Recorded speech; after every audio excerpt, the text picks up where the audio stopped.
मरसूं मर जाएंगे। मतरू का सिंध हमारे बाप का है, हम वापस लेके दिखाएंगे। हम अपने साथ अपने हिस्से का पाकिस्तान लाए थे।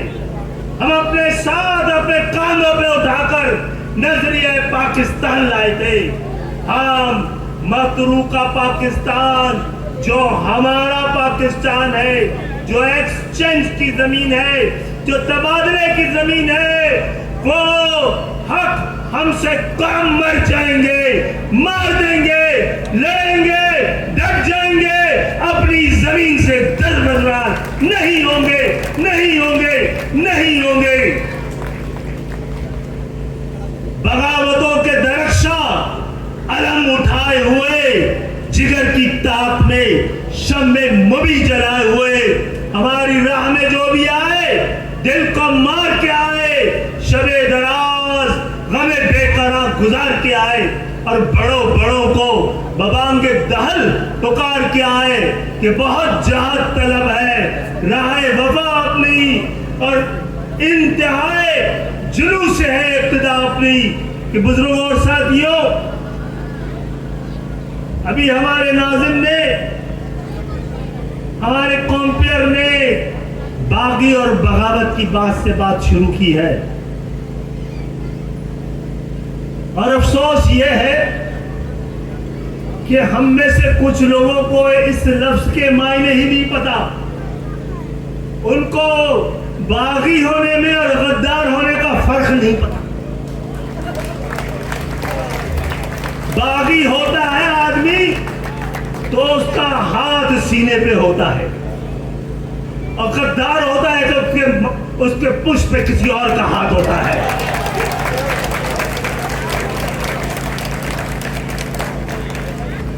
जो बागी होता है उसकी निगाहें नीची होती है, उसकी आवाज नीची होती है, वो अपना हक नहीं जता रहा होता, वो हक दिलाने की बात कर रहा होता है। जो गद्दार होता है, जिसके पुष्प पे किसी और का हाथ होता है, वो किसी का अलहकार होता है, किसी के लिए जमीर बेच चुका होता है, अपनी कौम को बेच चुका होता है, अपनी तंजीम को बेच चुका होता है। तो जो भी बोले, खुद को नहीं लोगों को तुम्हें बागी कहना चाहिए। अपने आप को पहचानना है हम सबको, और इस कौम को बगावत और गद्दारी का, इस तंजीम को बगावत और गद्दारी का फर्क पता है, निमटा है, निमटेंगे। जवाब नहीं दिया तो फिर किस तरह जवाब देते हैं ये कौम जानती है। पाकिस्तान की तारीख और सियासी तारीख जब भी लिखी जाएगी तो एमक्यूएम और सिंध के शहरी इलाकों के अलावा कुछ और लिखा गया तो सब छूट के लाएगा। तो आज यहां जो हम जमा हुए हैं, इसीलिए जमा हुए हैं कि वो जो 17 साल से पार्टनरशिप लगी है, वो लोग जो सिंध के अंदर अब 35% भी नहीं है और 100% यहां के इख्तिदार में कब्जा किया हुआ है, तो मेरे भाई ये तुम्हारा कमाल नहीं है, वो पार्टनर और वो पार्टनरशिप जो 17 साल से तुम्हें लगी है, वो पार्टनरशिप जिसमें खरबों अरबों रुपए की पार्टनरशिप की है। अगर पाकिस्तान इस तरह चल सकता तो चल जाता। पाकिस्तान वही लोग चला सकते हैं जिनके अजदाद ने पाकिस्तान बनाया था। जो बनाते हैं वही चला सकते हैं, क्योंकि हमारे और आपके रगों में पाकिस्तान खून बन के दौड़ रहा है, और ये खून बार बार, ये हमारा खून सीनों से बहा था तो नक्शा तब्दील हुआ था, ये पाकिस्तान बना था। ये हिंदुस्तान इस लहू को जिसमें पाकिस्तान बना है दोबारा सीने से बाहर निकला तो मंजरनामा तब्दील कर देगा, नक्शा तब्दील कर देगा, दुनिया तब्दील कर देगा।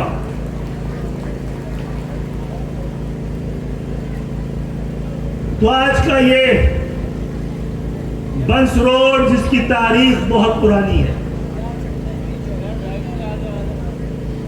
हिंदुस्तान के सैकड़ों शहर,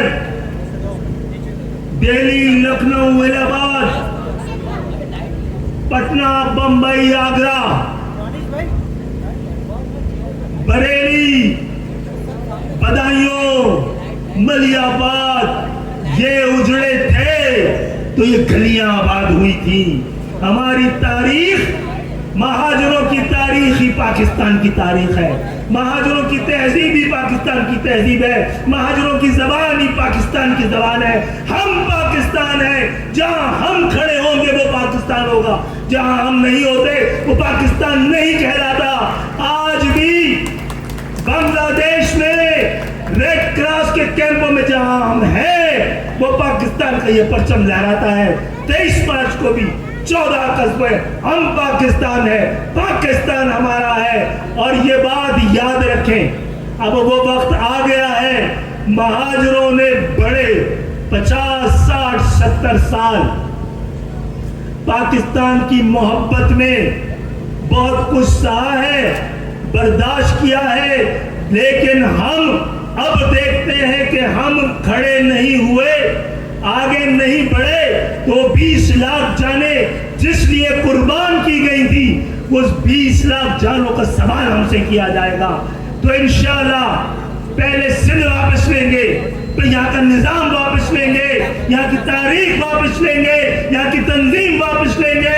महाजिर जब तक उसके हाथ में पाकिस्तान और पाकिस्तान का परचम नहीं होगा, पाकिस्तान का परचम अक़वाम आलम में सर उठा के चलने के काबिल नहीं होगा। जब तक महाजरों के पास यहाँ का निजाम नहीं होगा तो वो पाकिस्तान जिसको मिल्लत इस्लामिया के लिए मॉडल बनाया था, इन जागीरदारों ने उसको मंडी बना दिया है। ये सियासत जो हम इबादत की तरह कर रहे हैं, ये सियासत वो तिजारत की तरह कर रहे हैं, ये उनका बिजनेस है। और हम जैसे मिडिल क्लास के लोगों को और महाजरों को ये कहते हैं this is none of your business. इस बिजनेस के लिए, इस तिजारत के लिए, इस बाजार के लिए ये अपनी औलादों के हसब और नसब को भी तब्दील कर देते हैं। तो बुजुर्गों और साथियों, इस पाकिस्तान को तब्दील करना है तो सबसे पहले अपनी शनाख्त को मुकम्मल तौर पर फख्र करना सीखे, और जो महाजिर इससे शर्मिंदा होता है उसको शर्मिंदा करने का वक्त आ गया है।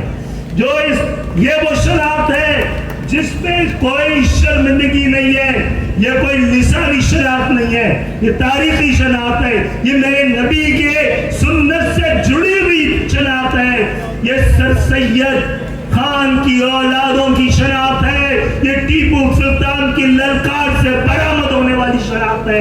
ये वो शनाख्त है जिसने पाकिस्तान के एक एक शहरी को, पंजाबी को, बलोची को, सिंधी को, सराइकी को, कश्मीरी को शनाख्त दी है। हम ना होते और हमारी जबान ना होती तो पाकिस्तान गूंगा कहलाता, एक दूसरे से बात करने के काबिल नहीं होता। ये रास्ते की जबान जो मेरी मादरी जबान है, जो मेरी कौमी जबान है और दुनिया की सबसे बड़ी राब्ता जबान है, ये भी एहसान उन लोगों का है कि जिनके मुकद्दस कदम जब इस धरती के इस हिस्से में पड़े तो ये हिंदुस्तान से पाकिस्तान बना था।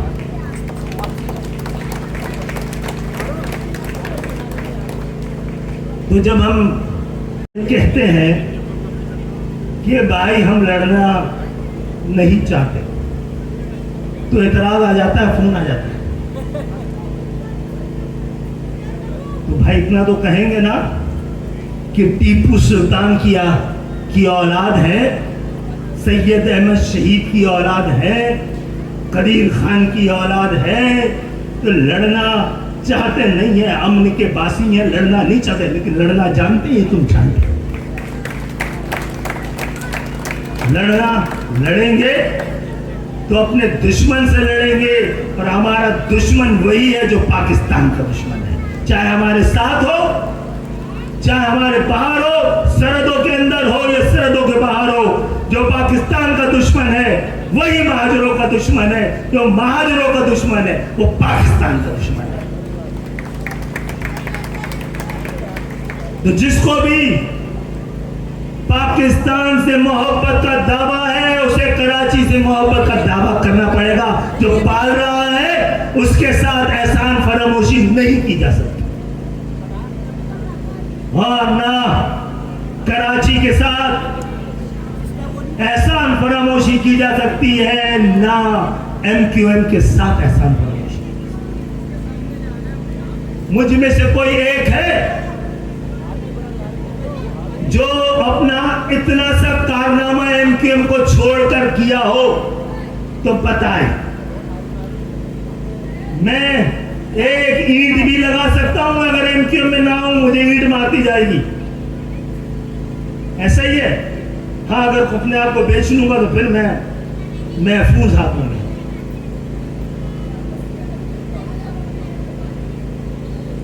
तो जो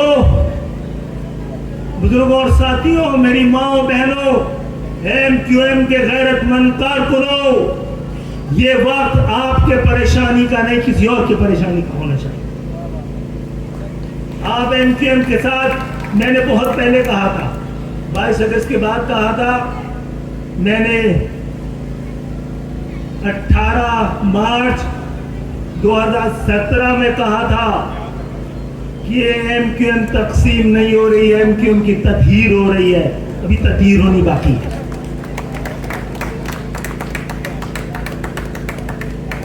अल्लाह का शुक्र है, बहुत का जबर की बात माननी पड़ती है, ये सुन्नत है। वो हुदैबिया की दास्तान है, हुदैबिया की कहानी है, हुदैबिया का मुआहदा है, और ये मुआहदा किया ही जाता है फतेह मक्का के लिए।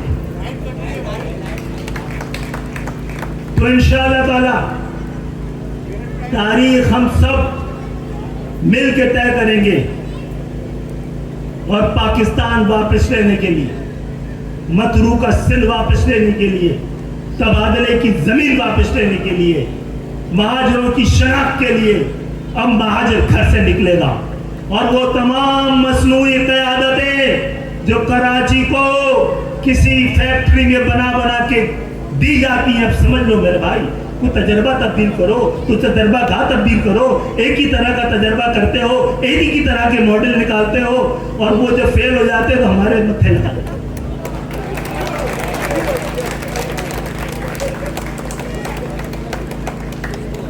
तो महाजरों की औलादें पाकिस्तान की असल क़यादत है, और अल्हम्दुलिल्लाह कराची को यह क़यादत मयस्सर है।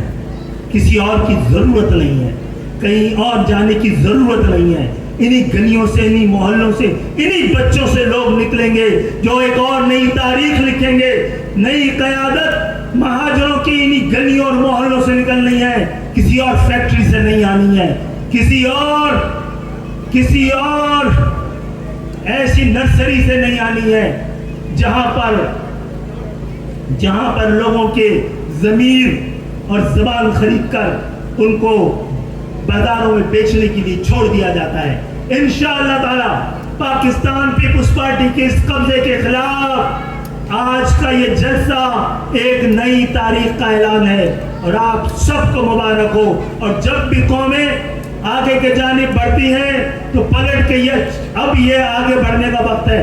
जब भी कौमें आगे की तरफ बढ़ती हैं तो पलट के ये जरूर देखती हैं कि वो कौन लोग थे जिन्होंने अपने लहू के चिराग जलाए थे तो ये रोशनी हुई थी, कौन थे जिन्होंने सफ़े अव्वल में थे, वही हमारे शहीद हमारे लिए सबसे बड़ी रोशनी है। और हमें तो इस पर यकीन और इस पर एतमाद है बस कि लहू का बहना कभी रायगा नहीं जाता। जो आंख आज बही है वो सैले नूर सिफत तीर ये शब के तमाम रंग उड़ा देगी।